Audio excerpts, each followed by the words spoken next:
Kisah sahabat Nabi Abdullah bin Mas'ud, pemegang rahasia Rasulullah. Barang siapa ingin merasa senang membaca Al-Quran dengan indah sebagaimana diturunkan pertama kali, hendaknya membaca seperti bacaan Ibnu Ummu Abad.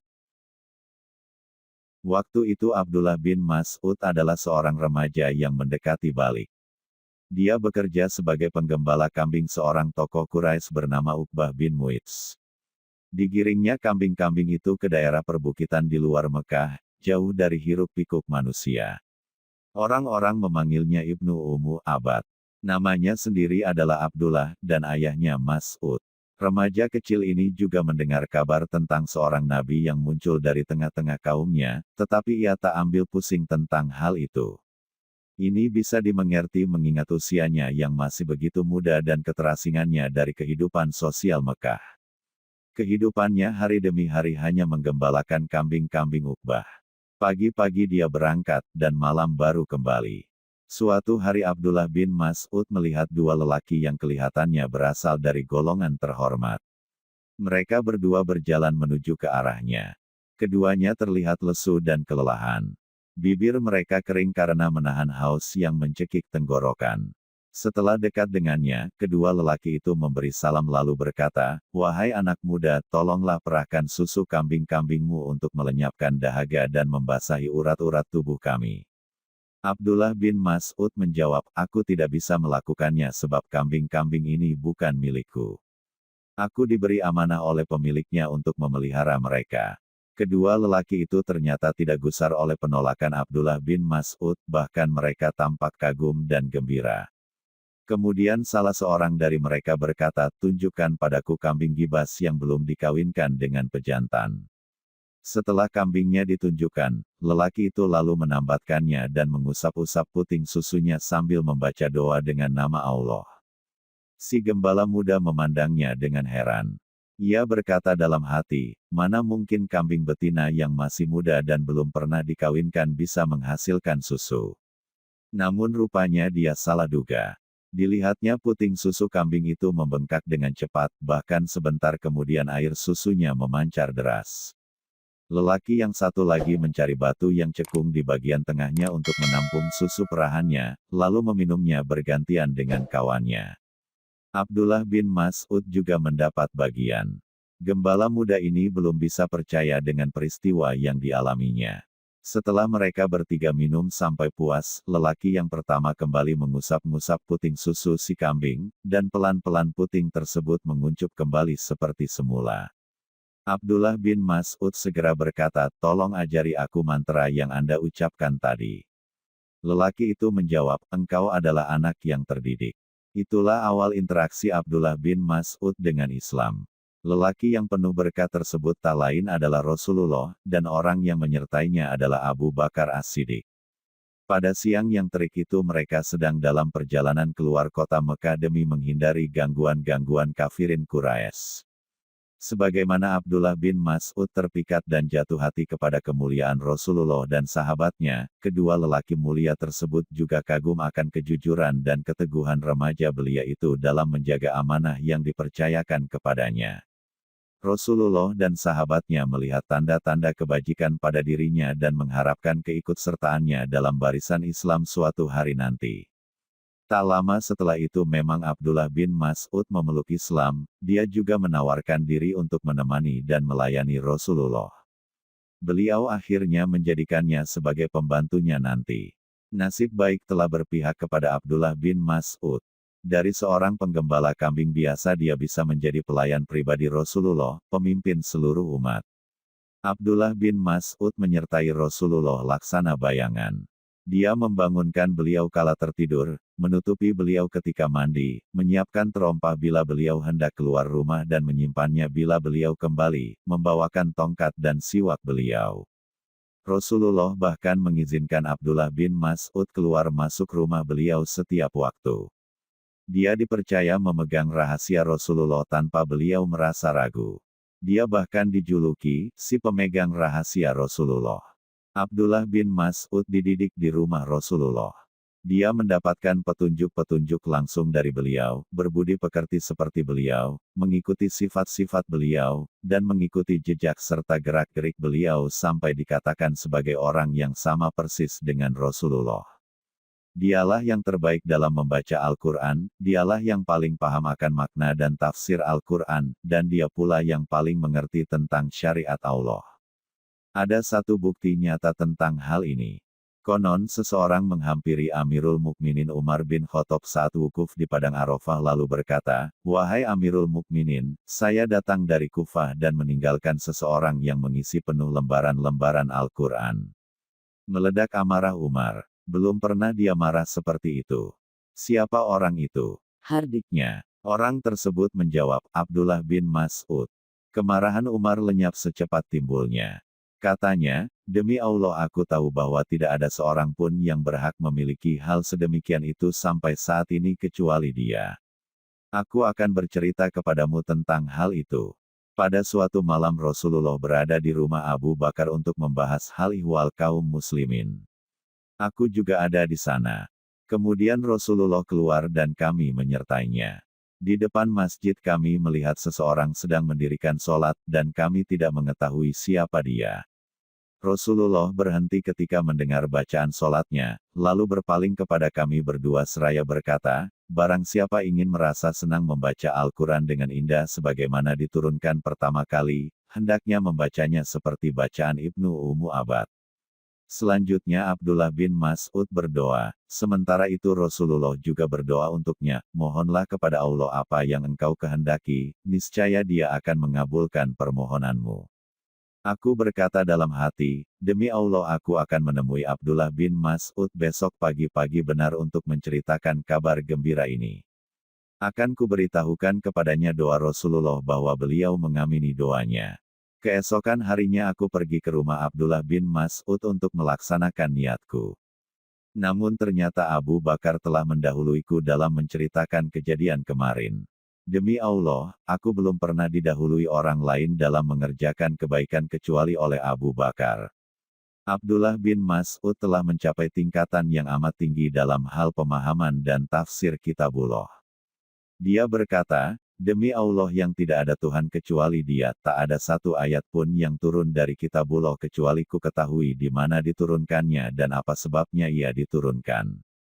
Seandainya aku menemukan orang yang lebih mengerti isi Al-Quran daripada aku, maka dimanapun tempat tinggalnya asalkan dapat dicapai dengan kendaraan, niscaya aku akan belajar kepadanya. Abdullah bin Mas'ud tidak mengada-ada. Keterangan tentang dirinya sendiri itu benar adanya.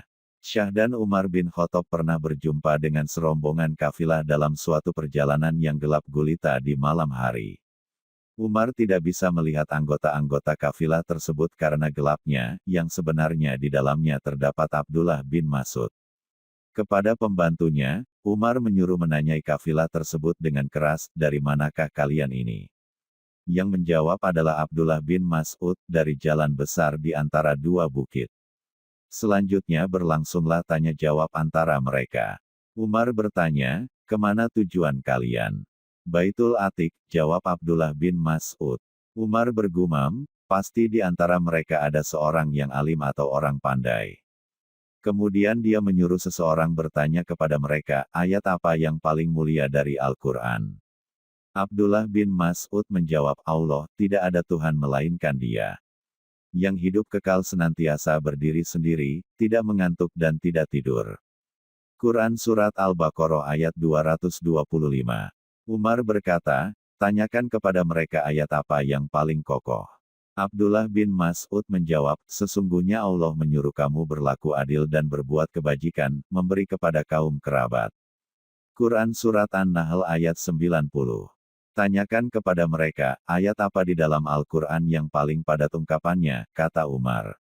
Abdullah bin Mas'ud menjawab, barang siapa mengerjakan kebaikan seberat zarah, niscaya dia akan melihat balasannya, dan barang siapa mengerjakan kejahatan seberat zarah pun, niscaya dia akan melihat balasannya pula. Quran Surat Az-Zalzalah ayat 7-8. Tanyakan kepada mereka ayat apa di dalam Al-Quran yang paling menakutkan, kata Umar lagi. Abdullah bin Mas'ud menjawab, pahala dari Allah itu bukanlah menurut angan-anganmu yang kosong dan tidak pula menurut angan-angan ahli kitab. Barang siapa mengerjakan kejahatan, niscaya akan diberi pembalasan dengan kejahatan itu dan ia tidak mendapat pelindung dan tidak pula penolong baginya selain dari Allah. Quran Surat An-Nisa ayat 123. Umar berkata lagi, tanyakan kepada mereka ayat apa yang paling mengandung pengharapan. Abdullah bin Mas'ud menjawab, katakanlah, hai hamba-hambaku yang melampaui batas terhadap diri mereka sendiri, janganlah kamu berputus asa dari rahmat Allah. Sesungguhnya Allah mengampuni dosa-dosa semuanya. Sesungguhnya dialah yang maha pengampun lagi maha penyayang. Quran Surat Az-Zumar ayat 53. Lalu Umar berkata lagi, tanyakan kepada mereka, adakah di antara kalian ini yang bernama Abdullah bin Mas'ud? Semua menjawab, ya, benar. Dia ada bersama kami. Abdullah bin Mas'ud bukan hanya pembaca Al-Quran yang piawai, bukan hanya seorang alim atau berilmu, abid atau ahli ibadah, dan zahid, melainkan juga seorang mujahid atau pejuang yang kuat, tegas dan pemberani dalam keadaan-keadaan genting. Cukuplah dia sebagai orang yang pertama di muka bumi ini yang berani membaca Al-Quran secara terang-terangan. Kisahnya demikian. Pada suatu hari para sahabat Rasulullah berkumpul di Mekah Al-Mukarramah. Saat itu jumlah mereka masih sangat sedikit dan masih lemah. Di antara mereka ada yang berkata, demi Allah, orang-orang Quraisy itu belum pernah mendengar Al-Quran dibaca dengan terang-terangan. Siapa gerangan yang berani melakukannya? Abdullah bin Mas'ud angkat suara, aku akan memperdengarkan Al-Quran kepada mereka. Para sahabat menahannya. Kami mengkhawatirkan keselamatan Anda. Sesungguhnya yang kami maksudkan adalah seseorang yang memiliki keluarga di belakangnya yang bisa melindungi dari gangguan orang-orang itu. Namun Abdullah bin Mas'ud tak dapat lagi dicegah. Katanya, biar aku saja. Cukuplah Allah yang melindungi dan membelaku. Dia beranjak menuju Ka'bah. Waktu itu pagi hari dan banyak tokoh Quraisy yang sedang duduk-duduk di sekitar Ka'bah. Abdullah bin Mas'ud berdiri di sebelah makom Ibrahim kemudian membaca Al-Quran keras-keras. Tuhan yang Maha Pemurah, yang telah mengajarkan Al-Quran. Dia yang menciptakan manusia, mengajarnya pandai berbicara. Quran Surat Ar-Rahman ayat 14. Dia terus saja membaca sambil berusaha menarik perhatian tokoh-tokoh terkemuka Quraisy. Orang-orang saling berpandangan. Apa yang diucapkan oleh Ibnu Ummu Abad itu? Ketika tersadar, mereka pun menjadi marah. Celaka, dia membaca risalah yang dibawa oleh Muhammad. Mereka bergegas mendatangi Abdullah bin Mas'ud dan menghujaninya dengan pukulan, tapi yang dipukuli tetap melanjutkan bacaannya sampai batas yang dikehendaki oleh Allah. Akhirnya Abdullah bin Mas'ud kembali kepada sahabat-sahabatnya. Darah mengalir dari kepala dan wajahnya. Para sahabat berkata, inilah yang kami khawatirkan tadi. Tapi dia menjawab tegas, demi Allah, sekarang tak ada yang lebih hina di mataku daripada musuh-musuh Allah itu. Bila kalian menginginkan, besok pagi aku akan melakukannya lagi seperti tadi. Tidak, tukas sahabat-sahabatnya, cukuplah bagi Anda. Anda telah memperdengarkan kepada mereka sesuatu yang tidak mereka inginkan. Abdullah bin Mas'ud hidup sampai zaman Khalifah Utsman bin Affan. Waktu dia sakit keras, Khalifah Utsman menjenguknya dan bertanya, apa yang Anda keluhkan? Dosa-dosaku, jawabnya. Apa yang Anda harapkan? Maukah kuberikan kepada Anda santunan yang pernah Anda tolak beberapa tahun yang lalu? Dia menjawab, aku tidak membutuhkannya. Untuk putra-putri Anda nanti setelah Anda meninggalkan mereka, bujuk Utsman. Abdullah bin Mas'ud menjawab, apakah Amirul Mukminin takut putra-putriku miskin? Mereka sudah kusuruh membaca surat Al-Waqiah setiap malam. Aku pernah mendengar Rasulullah bersabda, barang siapa membaca surat Al-Waqiah setiap malam, dia tidak akan menderita kemiskinan sama sekali. Malamnya, Abdullah bin Mas'ud berangkat menghadap Ar-Rafiqul A'la dengan tenang, bibirnya segar dengan zikrullah dan bacaan Al-Quran yang terang dan penuh petunjuk. Semoga Ibnu Mas'ud mendapatkan yang terbaik di sisi Allah. Wallahu a'lam.